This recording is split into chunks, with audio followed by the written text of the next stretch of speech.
In this video, I will show you how to generate a QR code for a page in Hostinger Website Builder. I am now inside my website editor in Hostinger.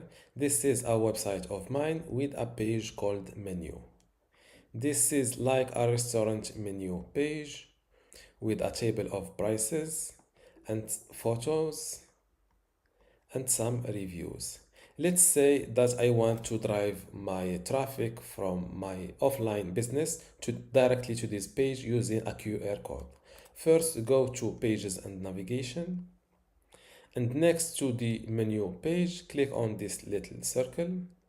Click on Create QR Code. As you can see, you can enable a background with a color. For example, it can be your brand color, also your pattern color. Let's keep it black. Now link to your menu. Click search for menu. Now select the format you want to download it in. I will go with PNG. Click on download. And this is how to generate a QR code for a page in Hostinger Website Builder for marketing purposes.